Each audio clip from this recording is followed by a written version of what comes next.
Welcome back दोस्तों। तो आज हम पढ़ने वाले हैं HTML इन वन वीडियो यानी कि 30 मिनट में। ठीक है, तो चलिए शुरू करते हैं। तो HTML कैसे यूज़ करते हैं। सबसे पहले तो अगर HTML फाइल बनानी है हमने, तो सबसे पहले हमें लिखना पड़ेगा फाइल के अंदर। ठीक है, उसका फॉर्मेट जो देना पड़ेगा, टाइप HTML देना पड़ेगा। ठीक है, उसके बाद जैसे मैंने लिखा HTML1.html। ठीक है, तो इसी तरह आपको फाइल का नाम देना पड़ेगा जो भी आप देना चाहते हैं, उसके बाद .html लिखना पड़ेगा, तो वो HTML हो जाएगा ऑटोमेटिकली। ठीक है, तो HTML स्टार्ट करने के लिए हमारे पास आता है HTML टैग। ठीक है, ये less than greater than sign, उसके बीच में HTML, फिर उसका क्लोजर।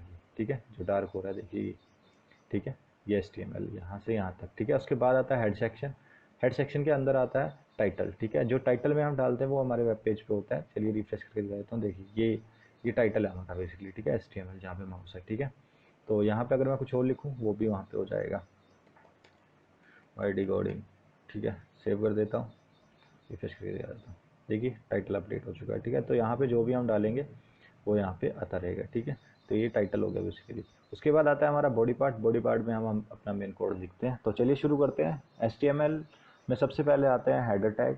ठीक है, टैग्स आते हैं, तो टैग्स के अंदर सबसे पहले हम पढ़ेंगे हेडर टैग। ठीक है, हेडर टैग्स 6 टाइप के होते हैं। सबसे पहले नॉर्मली टेक्स्ट लिख के दिखा देता हूँ मैं, दिस इज वाई कोडिंग। ठीक है, ये मैंने लिखा दिस इज वाई कोडिंग, और अभी रिफ्रेश कर देता हूँ। ये देखिए ये आ गया, this is why coding, no doubt. ठीक है, इसके बाद हम अभी यूज़ करके दिखाएंगे आपको टैग्स। ठीक है, टैग्स में और नॉर्मल टैग्स में क्या फ़र्क होता है। तो टैग्स हमारा हेडर टैग्स जो हैं हम वो क्यों यूज़ करते हैं। हेडर टैग्स हम यूज़ करते हैं हेडिंग्स के लिए। ठीक है, तो चलिए शुरू करते हैं। 6 टाइप के होते हैं। तो सबसे पहले लेते हैं H1 टैग। ठीक है, H1 टैग, इसके अंदर जो भी आएगा वो बोला जाएगा कि H1 के यानी हेडिंग कुछ भी है वो हम यहाँ पे लिख देते हैं। ठीक है, तो यहाँ पे मैं लिख देता हूँ this is H1 tag, H1 header tag. Header लिख सकते हैं जो भी लिखना है। ठीक है, मैं यहाँ पे लिख देता हूँ tag, H1 tag.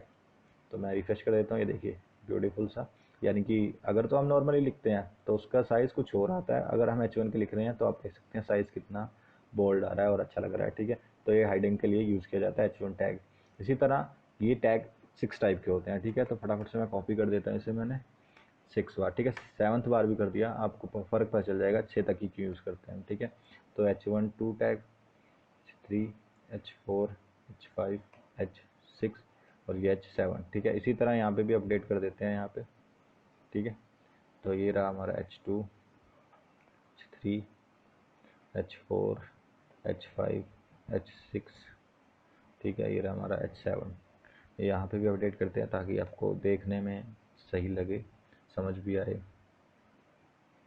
H5, H6, H7। ठीक है, ये अपडेट हो चुका है, तो अभी रिफ्रेश कर देते हैं। ये देखिए आ चुका है, ब्यूटीफुल।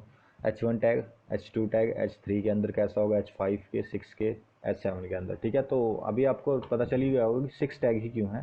तो आप देख सकते हैं ये नॉर्मल टैग्स जो हमारे हैं और H7 टैग का साइज़ सेम है, तो इसलिए हम H7 का यूज़ नहीं करते। तो 6 तरह के टैग होते हैं, इसके अलग अलग फ़ॉन्ट साइज़ होता है। ठीक है, हेडिंग्स के लिए ये यूज़ किए जाते हैं।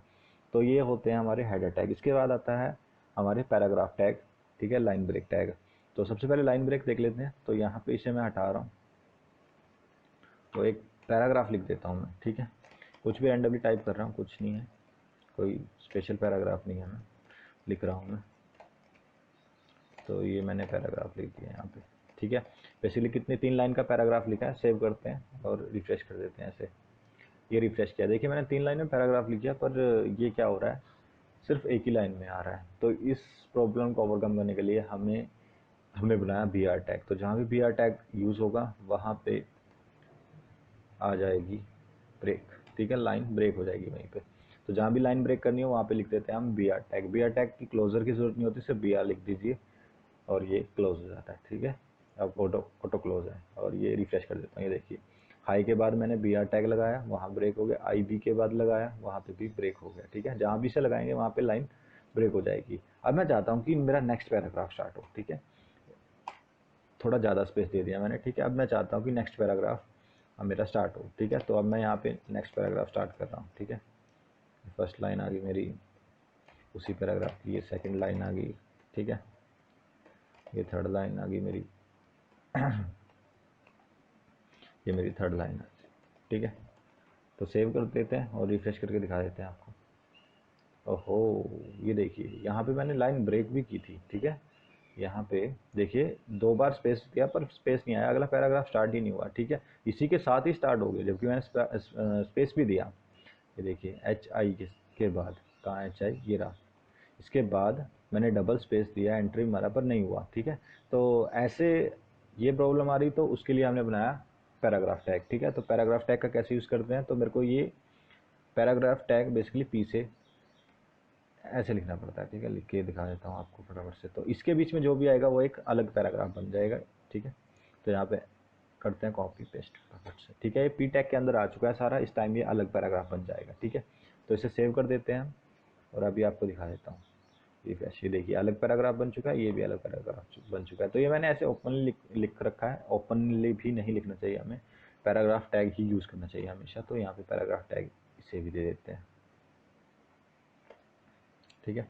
तो इसे भी मैंने पैराग्राफ टैग में ले लिया, वी कर दिया, सेव कर दिया और अब रिफ्रेश करते हैं, ठीक है। अब आपको लग रहा है स्पेस कम है यहाँ, डबल स्पेस, तो स्पेस का कोई काम नहीं है यहाँ पे अब, ठीक है। स्पेस को हटा देते हैं और सेव कर देते हैं, फिर भी ऐसा ही दिखेगा, ठीक है। तो अभी आपको बी आर टैग और पैराग्राफ टैग में दोनों में डिफरेंस आ गया होगा। पैराग्राफ टैग पैरा के लिए, B R tag line break करने के लिए, ठीक है। तो ये हो गए हमारे पैराग्राफ टैग। अब आती है हमें बोल्ड करने टेक्स्ट अपने। मान लो अगर मैं बोल्ड करना चाहता हूँ टेक्स्ट, तो उसके लिए एक अलग से टैग आता है। मान लो मैं ये जो पैराग्राफ है फर्स्ट वाला, इसी में सारे टैग आपको बता दूंगा, बोल्ड कैसे होता है, इटालिक कैसे होते हैं, ठीक है। तो ये आपको सही लगे इसलिए मैंने यहाँ पे एक स्पेस दे दिया, एंटर मार दिया, ठीक है। तो पहली लाइन को हम बोल्ड करके दिखाते हैं सबसे पहले। तो बोल्ड करने के लिए बी टैग आता है, बी लिखिए, बी के अंदर जो भी आएगा वो सब बोल्ड हो जाएगा, ठीक है। तो ये देखिए मैंने पहली लाइन जो है वो बी के अंडर कर दी है, ठीक है, बी के अंदर कर दी है, ठीक है। तो सेव कर देता हूँ। तो बी टैग के अंदर जो भी आ रहा है वो सब बोल्ड हो जाएगा, अभी होना चाहिए मतलब, ठीक है। देखिए बोल्ड हो चुकी है फर्स्ट लाइन, ठीक है। इसी तरह आता है इटालिक। अगर मेरे को इटालिक करना हो कुछ, तो उसके लिए क्या है, इटालिक के लिए कुछ नहीं, आई लिखना है बस, जैसे बी लिखा है ऐसे आई लिख दीजिए। तो ये मैंने आई लिख दिया और ये मैंने पेस्ट किया, सेव कर दिया मैंने। मैं रिफ्रेश कर देता हूँ, रिफ्रेश, ये देखिए इटालिक हो चुके हैं, ठीक है। आपको समझ में आ रहा होगा आई होप। इटालिक हो चुके हैं। इटालिक के बाद आते हैं मेरे अंडरलाइन। अंडरलाइन करना चाहता हूँ तो उसके लिए अलग से कमांड आती है। तो अगर मैं अंडरलाइन करना हो तो मेरे को लिखना पड़ता है आई एन एस, ठीक है। जैसे मैं थर्ड लाइन को अंडरलाइन करना चाहता हूँ तो मेरे को लिखना पड़ेगा आई एन एस, ठीक है, उसका क्लोजर। अब इसके अंदर जो भी आएगा वो क्या हो जाएगा, अंडरलाइन। तो चलिए दिखा देता हूँ आपको, एक्स कंट्रोल बी, ठीक है, सेव कर देता हूँ और अभी रिफ्रेश कर देता हूँ।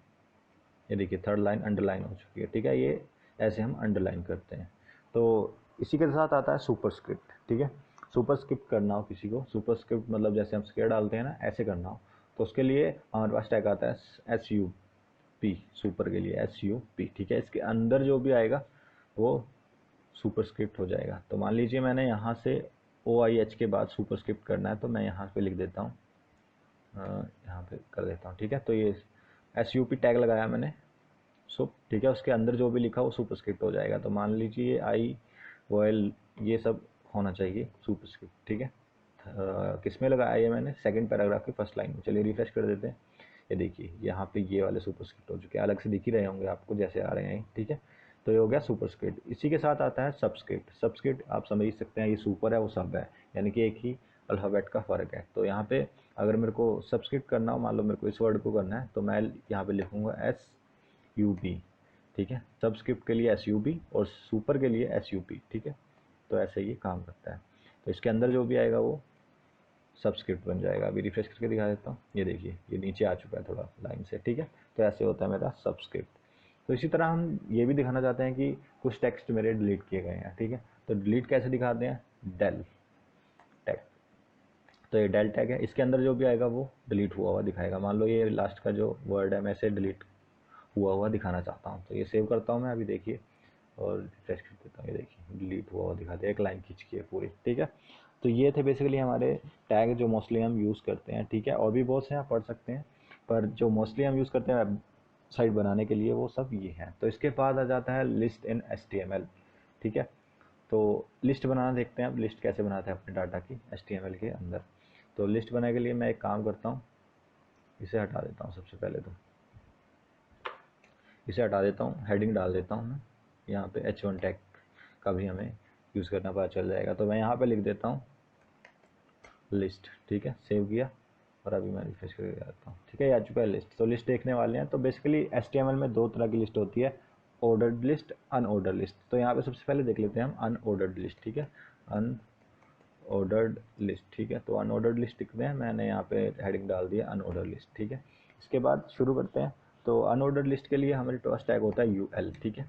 UL टैग लिया, उसके अंदर जो भी आएगा वो अनऑर्डर्ड लिस्ट की मेरी आइटम आएंगी, ठीक है। तो उसके बाद हमारे पास आती है लिस्ट आइटम, अनऑर्डर्ड यानी कि UL टैग लिया, उसके अंदर LI यानी कि लिस्ट आइटम, जो भी हमारी लिस्ट में आइटम है वो सब डालनी है। तो यहाँ पे मैं डाल देता हूँ टी, यहाँ पे 4 आइटम मैं डाल देता हूँ, ठीक है, टी, कॉफ़ी, रैंडमली लिख देता हूँ, ठीक है, सेव, फिर से टी लिख देता हूँ।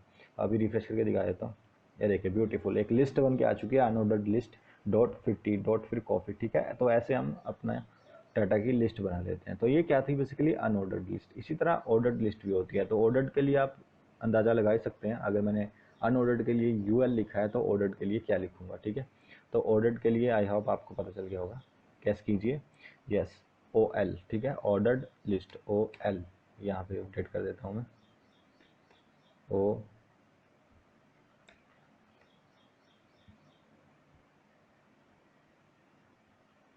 तो यहाँ पे मैं अपडेट कर देता हूँ OL, ठीक है, ऑर्डर लिस्ट। उसके बाद लिस्ट आइटम ऐसे ही आएंगे, ठीक है। तो सेव कर दिया और मैं रिफ्रेश करके दिखा देता हूँ आपको। एक काम करता हूँ, यहाँ पे भी एक हेडिंग डाल देता हूँ H1, ठीक है। इसके अंदर लिख देता हूँ मैं ऑर्डर्ड लिस्ट, सेव कर देते हैं, अभी थोड़ा अच्छा लगेगा, आपको समझ में आएगा, ठीक है। देखिए अनऑर्डर्ड लिस्ट, ये ऑर्डर्ड लिस्ट, तो क्या फ़र्क है आप देख ही सकते हैं। यहाँ पे एक ऑर्डर चल रहा है 1 2 3 4, ठीक है। तो ये हो गया अनऑर्डर्ड लिस्ट, ऐसे डिफाइन करते हैं हम ऑर्डर्ड लिस्ट। तो इसी तरह हम इसमें कुछ अपडेट भी कर सकते हैं। क्या, देखिए अगर मैं चाहता हूँ कि ये गिनती है कहीं और से स्टार्ट हो, एक से स्टार्ट ना हो, मान लो मैं चाहता हूँ 10 से स्टार्ट हो, ठीक है। तो यहाँ पे आप लिखेंगे OL में आके स्टार्ट, जहाँ से आप स्टार्ट करना चाहते हैं, मैं 10 से स्टार्ट करना चाहता हूँ, सेव कर देता हूँ और रिफ्रेश कर देता हूँ, ठीक है। ये देखिए 10 से स्टार्ट होगी, 10 11 12 13। तो ऐसे हम चेंज भी कर सकते हैं। इसी तरह अगर मैं रिवर्स में चाहता हूँ कि ये उल्टी चले गिनती, तो आपको यहाँ पे लिखना है सिंपली रिवर्स्ड, ठीक है, और रिवर्स्ड, अरे यार क्या स्पेलिंग उठा रहे हैं, रिवर्स्ड, ठीक है। सेव कर देता हूँ और रिफ्रेश कर देता हूँ। ये देखिए रिवर्स में चल गया 4 3 2 1, ठीक है।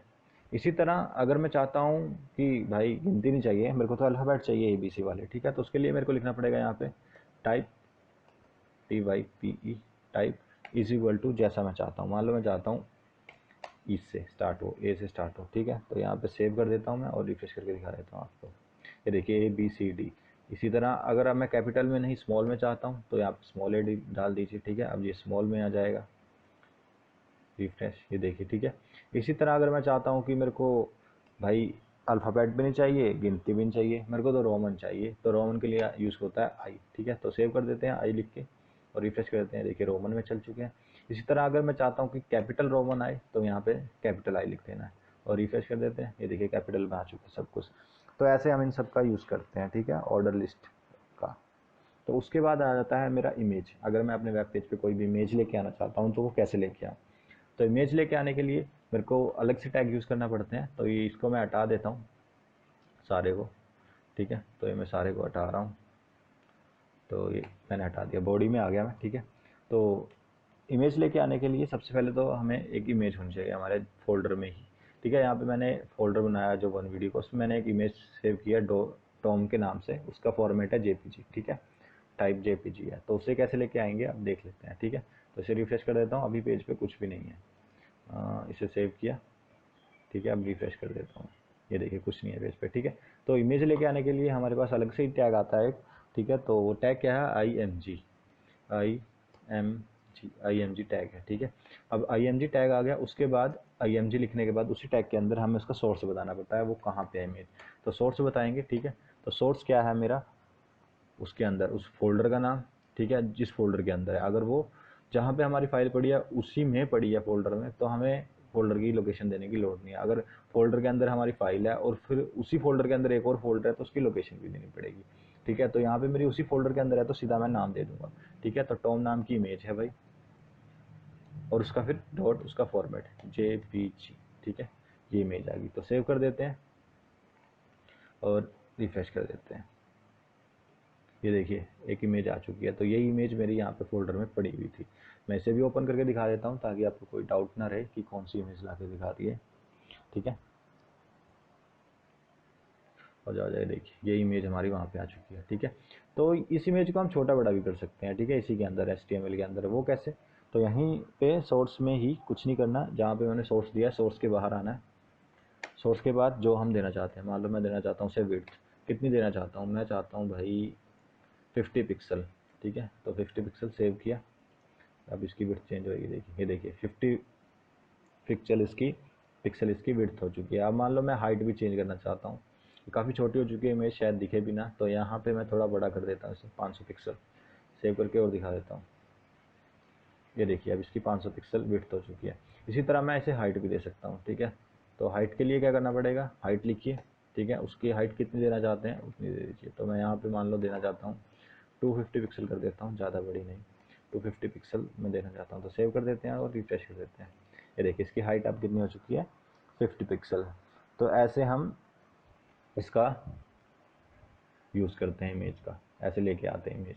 इसी तरह अगर हमें कोई डायरेक्टली कोई यूज़ करते हैं, वो भी सेम है। जहाँ मैंने सोर्स में उसकी लोकेशन बताई है, उसमें आप वो जो हमारा URL है वो पेस्ट कर दीजिए, वो इमेज रेंडर हो जाएगी ऑटोमेटिकली, ठीक है। इसके लिए आपको इंटरनेट की ज़रूरत पड़ती है, ठीक है।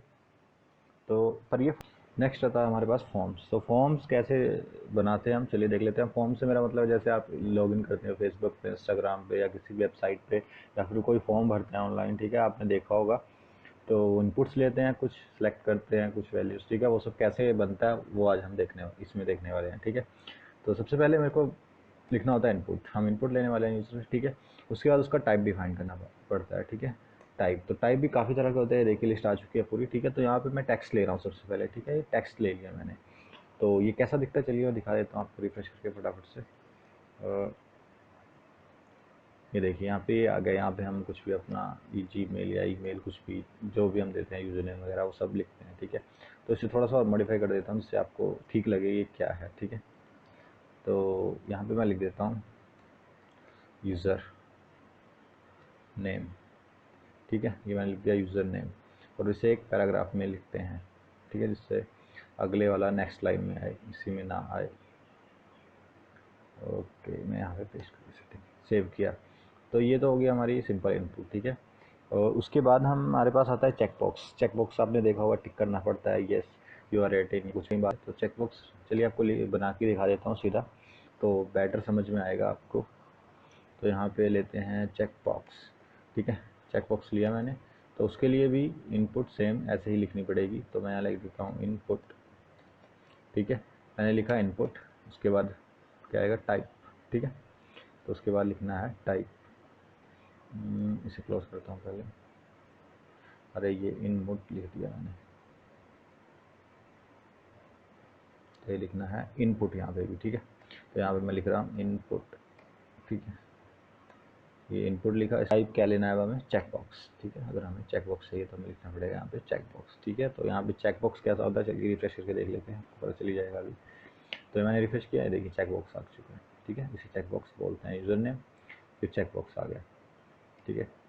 अब अगला आता है हमारे पास, आपने देखा होगा कई बार हमें डिफाइन कर बताना पड़ता है कि हम मेल हैं, फीमेल है, अंडर 18 है, ओवर 18 है, ठीक है। कि दो हमें ऑप्शन दिए जाते हैं, दोनों में से एक सेलेक्ट करना पड़ता है, ठीक है। तो मैं यहाँ पे बनाता हूँ वही मेल फीमेल वाला, जेंडर ना, जेंडर चेक करने वाला, ठीक है।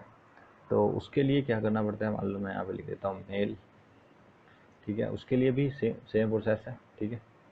तो यहाँ पे मेरे को लिखना पड़ेगा इनपुट, ठीक है। इनपुट लिखने के बाद उसका टाइप डिफाइन करना पड़ेगा, ठीक है। तो ये इससे बोलते हैं रेडियो, ठीक है। जब हम रेडियो लेते हैं तो हम ऐसे दो ऑप्शन देते हैं, दोनों में से एक सेलेक्ट करवाते हैं, ठीक है। तो रेडियो इनपुट बोलते हैं इसे। तो मैं यहाँ पे लिख देता हूँ रेडियो, ठीक है। सेव कर देता हूँ। इसी तरह फीमेल का भी बना देता हूँ। तो ये बन गया मेरा फीमेल का, ठीक है। इसे भी सेव किया और रिफ्रेश किया, ये देखिए आ रहा है मेल, ठीक है, और ये फीमेल। अब ये दोनों सेलेक्ट हो रहे हैं, आपको दिख रहा होगा, देखिए दोनों सेलेक्ट हो रहे हैं, ठीक है। दोनों में से एक सेलेक्ट होना चाहिए ना, दोनों तो नहीं हो सकता कोई, तो इसके लिए हमें नेम का यूज़ करना पड़ता है। तो इसमें हम लिखेंगे नेम, ठीक है। तो नेम हमें दोनों का सेम डिफाइन करना पड़ेगा, तो मैं यहाँ पे लिख दे रहा हूँ जेंडर, ठीक है।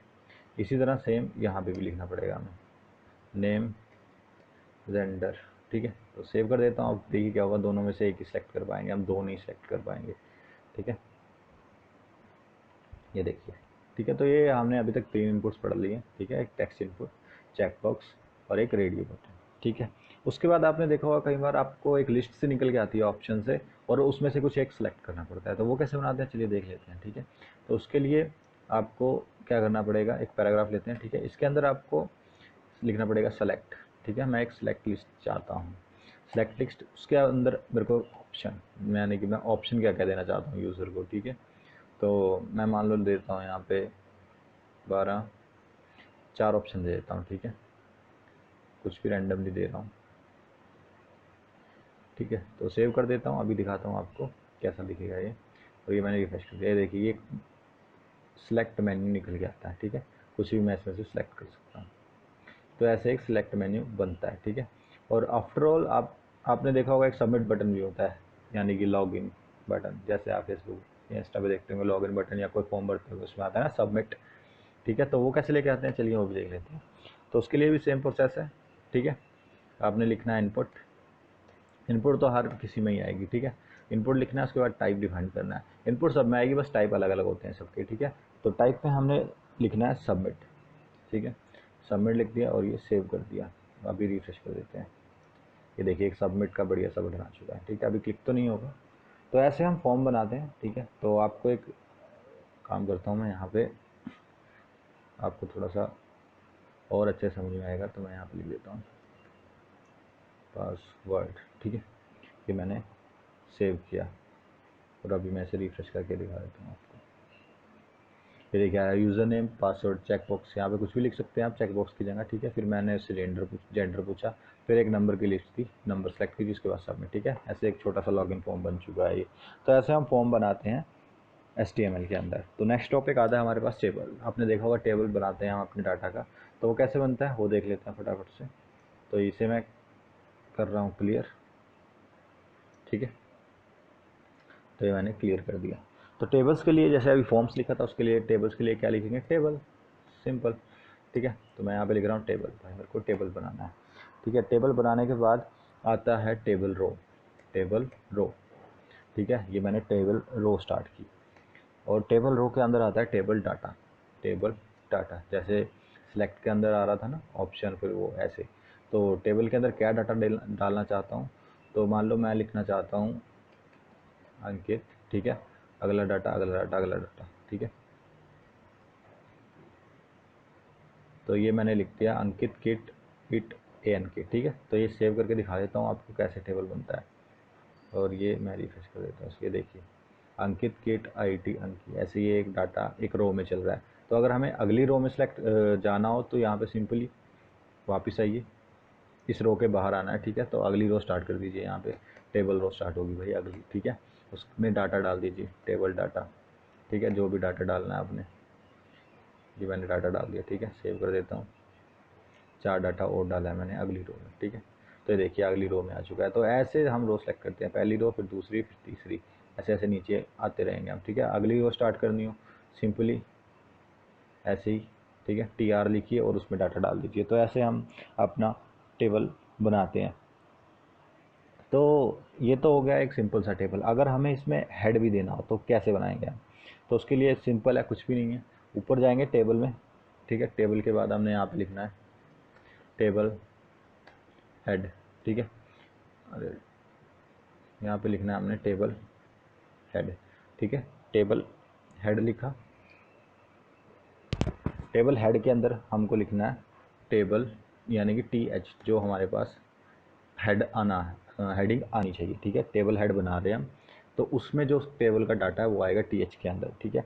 तो मान लो मैं लिख देता हूँ पहला है नेम, ठीक है। और दूसरा हेड है मेरा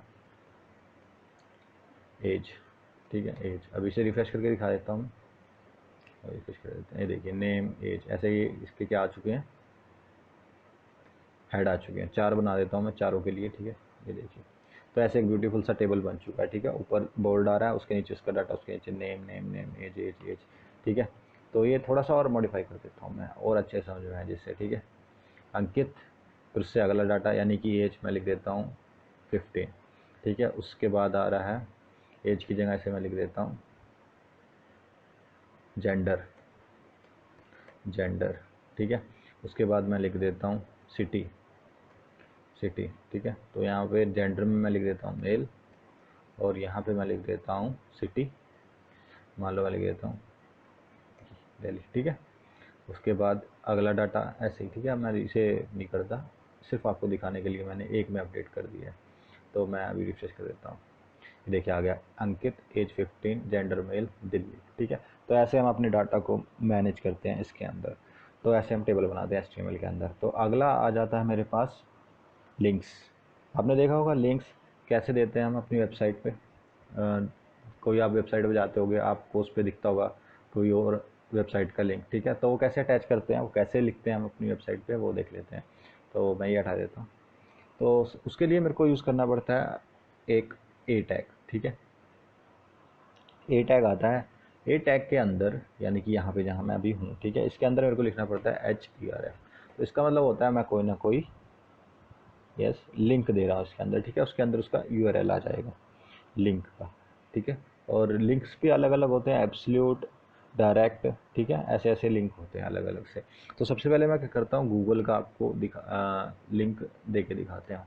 तो उसके लिए लिखना पड़ता है Google direct link, HTTP slash, एक काम करता हूँ मैं कॉपी कर लेता हूँ सीधा गूगल, ठीक है, google.com।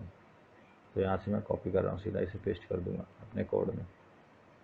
तो यहाँ पे मैं गया, HRF इसके अंदर पेस्ट कर दिया, ठीक है। सेव कर देता हूँ। अभी देखिए वेबसाइट पे कैसा आएगा, ठीक है। अभी कुछ दिखेगा ही नहीं क्योंकि मैंने कुछ लिखा ही नहीं है उसमें, ठीक है। तो जो भी हम लिख के दिखाना चाहते हैं कि हाँ, जैसे मैं यहाँ लिख देता हूँ गो, यहाँ पे लिख देता हूँ क्लिक हेयर फॉर गूगल, ठीक है। तो मैं सेव कर देता हूँ इसे और रिफ्रेश कर देता हूँ। ये देखिए क्लिक हेयर फॉर गूगल। अब मैं यहाँ पे क्लिक करता हूँ, ये देखिए डायरेक्ट कर देगा हमें गूगल पे, ठीक है। तो ऐसे हम लिंक अटैच कर लेते हैं अपनी वेबसाइट पे, ठीक है। अदर वेबसाइट पे किसी भी वेब का अगर लिंक देना हो हमें, ठीक है, तो ऐसे देते हैं हम। और उसके बाद आ जाता है हमारे पास कि कोई इमेज है, इमेज लेके आनी है और इमेज के साथ इमेज के साथ लिंक देना है। आपने देखा होगा कहीं पे इमेज होती है, इमेज पे क्लिक करते हैं तो आगे किसी वेबसाइट पे चले जाते हैं, ठीक है। या फिर एड्स में भी देखा होगा आपने, ठीक है। तो वो लिंक कैसे देते हैं वो भी देख लेते हैं। तो कोड में जाना है सिंपली, ठीक है। तो यहाँ पे मैं सीधा आ गया, अगला पैराग्राफ स्टार्ट कर देता हूँ मैं। यहाँ पे ए टैग ही चलेगा यहाँ पे भी, ठीक है। ए टैग के अंदर HRF सिंपली उसका लिंक, ठीक है। तो उसका जो लिंक है वो देना है यहाँ पे। मान लो मैं गूगल का ही दे देता हूँ, ठीक है, गूगल ही दे दिया मैंने। और जो इमेज है वो कहाँ पे आएगी, अब वो इमेज आएगी यहाँ पे जहाँ पे हमने ये लिखा था ना क्लिक हेयर फॉर गूगल। यहाँ पे वो इमेज का URL देना पड़ेगा, कैसे, IMG टैग का यूज़ करके, ठीक है। IMG, उसके बाद उसका सोर्स, ठीक है। सोर्स क्या है, मान लो मैं जो मैंने यहाँ पे लिखी है टॉम की पिक वो ले देता हूँ, ठीक है। तो ये मैंने tom.jpg दे दिया। सेव करता हूँ, रिफ्रेश कर देता हूँ, ठीक है। ये देखिए अभी मैं जब इस इमेज पे देखिए आ रहा है ना क्लिक करने का ऑप्शन, तो जब मैं क्लिक करूँगा देखिए क्या होगा। ये देखिए मैं गूगल पे आ गया। तो ऐसे ही हम इमेज के साथ भी लिंक दे सकते हैं, ठीक है। तो अब आगे सिर्फ लिंक में इतना ही, ठीक है।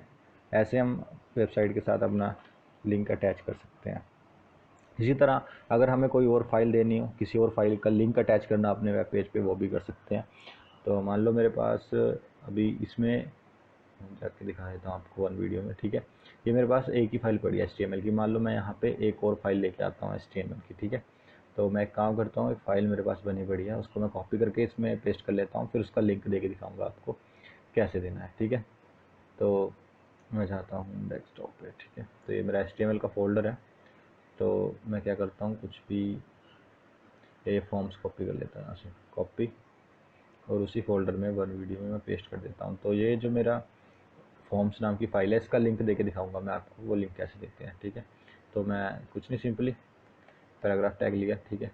ए टैग ही चलेगा, ठीक है। जहाँ पे भी लिंक की बात आती है तो समझ जाओ वहाँ पे ए टैग का यूज़ होगा ही होगा, ठीक है। वही फिर href, ठीक है। उसके बाद उस फाइल का जो नाम है वो दे देना है, ठीक है।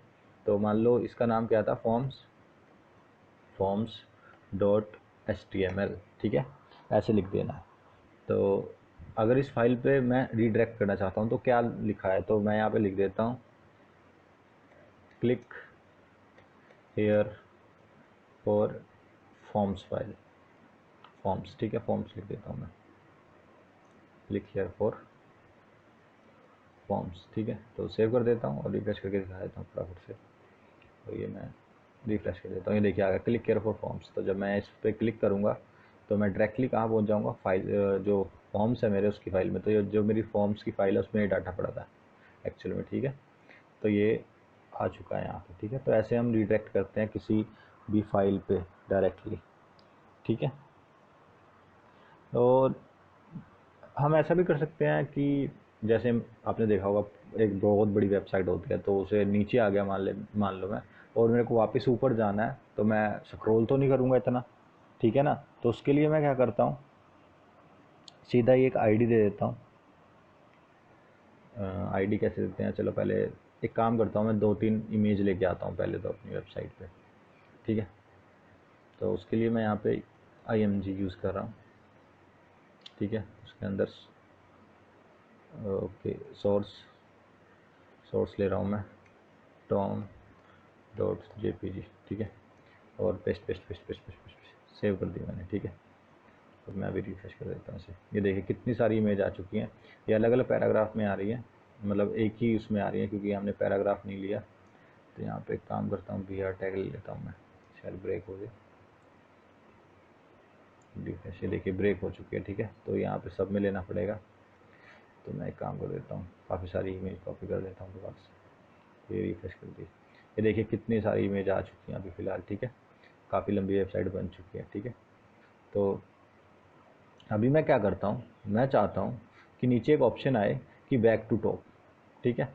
तो मैं वहाँ से सीधा क्या हो जाऊँ, टॉप की इमेज पे चला जाऊँ। तो वो कैसे देना है, चलिए वो भी देख लेते हैं। तो मेरे को सिंपली क्या करना पड़ेगा, यहाँ पे मैं यहाँ पे क्या, देखिए पहले मैं लिख देता हूँ फिर आपको मैं समझा दूँगा, ठीक है। तो सबसे पहले मेरे को यहाँ पे एक पैराग्राफ लेना पड़ेगा। तो मान लो मैं यहाँ पे ले लेता हूँ एक पैराग्राफ टैग, ठीक है। पैराग्राफ टैग के अंदर मैंने लिया ए टैग, ठीक है। ए टैग को क्लोज किया और ए टैग में मैंने डिफाइंड किया href, ठीक है, लिंक। उसके अंदर मेरे को एक आईडी डालनी पड़ेगी। तो मैं यहाँ पे क्या कर रहा हूँ, जो मेरी टॉप की इमेज है ना, सबसे ऊपर वाली इमेज मेरी ये है ना जिसमें मैं क्लिक करता हूँ, तो इसको मैं एक यहाँ पे आईडी दे देता हूँ, ठीक है। तो आईडी कैसे देते हैं, यहाँ पे सिंपल है बिल्कुल। यहाँ पे ये सोर्स में आइए, सॉरी इमेज के फोल्डर में आ जाइए, यहाँ पे स्पेस दीजिए और लिखिए आईडी।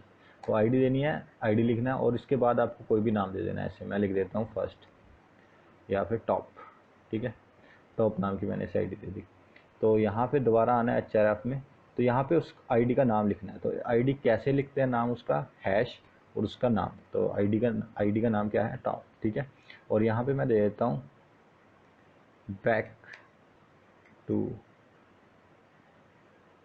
टॉप, ठीक है। सेव कर दिया और अभी रिफ्रेश कर देते हैं, ठीक है।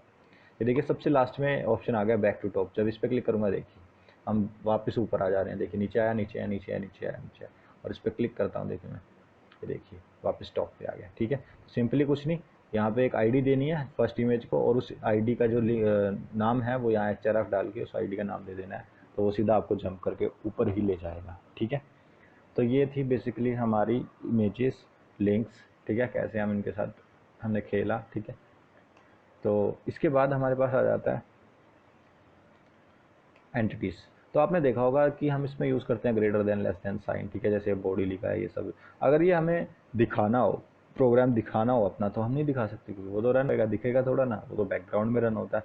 तो ऐसे ही हमें अगर कोई करैक्टर सिंपल या फिर स्पेशल करैक्टर दिखाना हो तो हम यूज़ करते हैं HTML एंटिटीज़ का। तो HTML एंटिटीज़ ऐसे तो मैं बहुत सारी होती है, मैं नहीं बता पाऊँगा आपको, तो आप सीधा गूगल कीजिए HTML एंटिटीज़, ठीक है।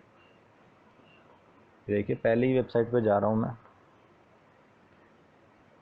देखिए ये आ गई हमारी HTML एंटिटीज़, ठीक है। तो सिंपली मेरे को कुछ नहीं करना, अगर मेरे को कोई प्रोग्राम बनाना है तो सिंपली मेरे को उसका एंटिटी का नाम देना है, ठीक है, और वो स्पेशल करैक्टर शो हो जाएगा। देखिए मान लो मेरे को लिखना है ग्रेटर देन, तो मेरे को लिखना पड़ेगा एंड LT, ठीक है। अगर मेरे को दिखाना है एंड साइन तो मेरे को लिखना पड़ेगा एंड AMP, ठीक है। तो ये सेव कर लेता हूँ, ठीक है, और मैं आपको लिख के दिखा देता हूँ सेक्शन में। तो यहाँ पे मैं एक पैराग्राफ ले रहा हूँ, ठीक है। तो मान लो मैं चाहता हूँ कि इसके बीच में एंड दिखे, तो मेरे को ये लिखना पड़ेगा। तो सेव कर देते हैं और रिफ्रेश करते हैं इसे। ये देखिए एंड साइन आ चुका है। अगर मैं ऐसे डायरेक्टली लिखता तो वो नहीं आता। तो एंटिटीज़ का यूज़ किया जाता है बेसिकली स्पेशल करैक्टर को दिखाने के लिए, ठीक है। तो ये बहुत सारी एंटिटीज़ हैं, सिंपली ये नाम है इनके या फिर ये नंबर, इन दोनों में से कुछ भी एक लिख दीजिए तो ये स्पेशल करैक्टर शो होने लग जाते हैं, ठीक है। अब मैं मान लो ये भी लिख के दिखा देता हूँ आपको, लेस देन का साइन, ठीक है। तो इसको लेने के लिए मैं क्या करता हूँ, यहाँ पे और पैराग्राफ टैग ले लेता हूँ, ठीक है, उसके बीच में लिख देता हूँ, सेव कर देता हूँ और रिफ्रेश, ठीक है। तो बेसिकली एंटिटीज़ का यूज़ कहाँ पे होता है, जब हम एक अपने वेब पेज पे स्पेशल करैक्टर दिखाने हो या फिर अपना प्रोग्राम दिखाना हो, ठीक है, इन सब एंटिटीज़ का फिर यूज़ करते हैं, ठीक है। तो एंटिटीज़ में इतना ही, ठीक है। आप डिटेल में पढ़ सकते हैं, मैंने आपको दिखा दिया है कितनी सारी हैं, ये सबको तो हम याद नहीं कर सकते, ठीक है। जो मेन मेन है वही हम बता देते हैं। तो यूज़ कैसे करते हैं वो मैंने बता ही दिया है। तो उसके बाद आता है हमारे पास आई फ्रेम। आई फ्रेम बेसिकली क्या है, जब हमें अपनी वेब पेज पे किसी और वेबसाइट को दिखाना हो, ठीक है, तो हम आई फ्रेम का यूज़ करते हैं। आपने देखा होगा यूट्यूब पे, मतलब किसी वेबसाइट पे यूट्यूब चल रही होती है, ठीक है, जैसे अमेज़ोन है उस पर एक वीडियो चल जाती है, फ़िलहाल अभी अपडेट हुआ है, ठीक है। या कोई भी वेबसाइट है उस पर आपने वीडियो देखी होगी, आप क्लिक करते हैं तो वो अलग पेज में जाता है, उसी वेबसाइट पर चलने लग जाती है वीडियोस। तो वो कैसे ही होता है बेसिकली वो देख लेते हैं, ठीक है। तो उसके लिए कैसे यूज़ करते हैं उसे, तो हमें लिखना पड़ेगा आई फ्रेम, ठीक है। तो मैंने लिखा यहाँ पे आई फ्रेम, आई फ्रेम फिर सोर्स, ठीक है। सोर्स के अंदर उस वेबसाइट का URL, ठीक है। तो मान लो मैं कोई और वेबसाइट यहाँ पे खोल के दिखा देता हूँ आपको कौन सी वेबसाइट है। तो मान लो मैं यहाँ पे इस यही लिंक दे देता हूँ, ठीक है, W3 स्कूल का। तो मैं इसे हटा देता हूँ फिलहाल, इसके होम पेज पे जाके इसका लिंक देंगे, छोटा होगा मतलब। तो ये इसका लिंक है, ठीक है। तो मैं यहाँ पे कॉपी कर देता हूँ। कॉपी करने के बाद सीधा सोर्स में जाके मेरे को इसे पेस्ट करना है, ठीक है। ये पेस्ट कर दिया और मैं सेव कर देता हूँ और आई फ्रेम को क्लोज भी करना है यहाँ पे, ठीक है। तो ये आई फ्रेम क्लोज हो गया और इसे सेव कर देता हूँ मैं। अभी देखिएगा पेज क्या दिखेगा आपको, ये देखिए रिफ्यूज़ टू कनेक्ट, मतलब कि ये अलो नहीं करता। तो कोई वेबसाइट क्या होती है कि अलो नहीं करती अपनी वेबसाइट को किसी और वेबसाइट पे। तो मैं एक काम करता हूँ, कोई और वेबसाइट ले लेता हूँ, यहाँ पे विकीपीडिया ले लेता हूँ यार, ठीक है। तो ये विकीपीडिया लिया, मैं कॉपी कर लेता हूँ, कॉपी करके सिंपली Ctrl+D मार दिया मैंने। तो यहाँ पे सोर्स के अंदर उसका लिंक दे रहा हूँ मैं फिलहाल, ठीक है। तो सोर्स के अंदर मैं उसका लिंक देता हूँ, फटाक से ये पेस्ट किया मैंने अब, ठीक, सेव कर दिया और अभी रिफ्रेश कर लेते हैं। ये देखिए विकीपीडिया आ चुका है, ठीक है। तो ऐसे हम अपनी किसी और वेबसाइट का को अपने वेबसाइट पे लिंक कर सकते हैं। तो अगर मैं बात करूँ अपनी फ़ाइल की, मतलब कोई और फाइल, जैसे अभी तो मैंने क्लिक करने पे जा रहा था, मैं आपने पहले देखा क्लिक कर रहा था तो मैं अपनी कोई फाइल मेरे फोल्डर में पड़ी थी उस पर जा रहा था, ठीक है। अगर ये मेरे को फाइल अपने ही वेब पेज पे शो करानी है, मतलब नेक्स्ट पेज पे नहीं दिखाना है, इनके पेज पे नहीं जाना, अपने ही वेब पेज पे दिखाना है, तो कैसे करते हैं। कोई फाइल अगर पड़ी हो तो उसके लिए भी हम आई फ्रेम का यूज़ करते हैं, ठीक है। तो उसके लिए आपको लिखना है यहाँ पे आई फ्रेम, ठीक है। मैंने लिखा आई फ्रेम, आई फ्रेम के अंदर सेम सोर्स, तो सोर्स के अंदर उस फाइल का नाम, तो इसका नाम है forms.html, ठीक है।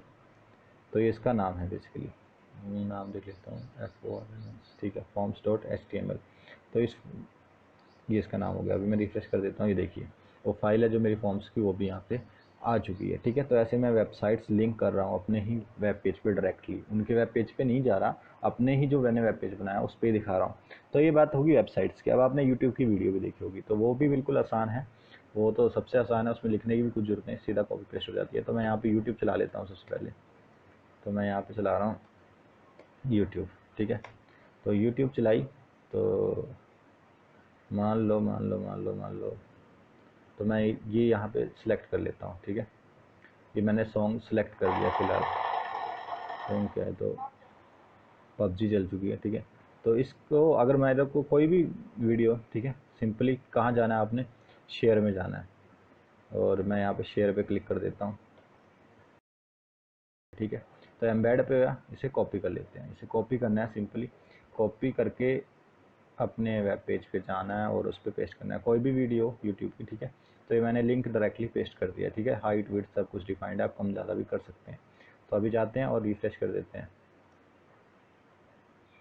तो यहाँ पे मैं गया और रिफ्रेश कर देता हूँ, ये देखिए, ठीक है, आ चुका है मेरी वेबसाइट पे। तो अब मैं यहीं से इस पर क्लिक कर देता हूँ, ये यहीं पे चल जाएगा, ठीक है। ये देखिए यहीं पे चल चुकी है वीडियो। तो ऐसे वेबसाइट पे हम किसी भी यूट्यूब वीडियो का लिंक दे सकते हैं, ठीक है। तो ये हो गया हमारा यहाँ पे HTML कंप्लीट, ठीक है। तो इतना ही होता है HTML में, ठीक है। आप इसी का यूज़ करिए और जितनी ज़्यादा हो सकती है प्रैक्टिस कीजिए। और HTML अपडेट्स में और भी है, कैसे हम वीडियो डायरेक्टली पोस्ट कर सकते हैं, ठीक है, प्ले कर सकते हैं, प्लेयर बना सकते हैं, वो सब HTML5 के अपडेट में आ जाता है, ठीक है। वो भी हम पढ़ेंगे नेक्स्ट वीडियो में। तो HTML में इतना ही, तो बाय बाय, मिलते हैं नेक्स्ट वीडियो में।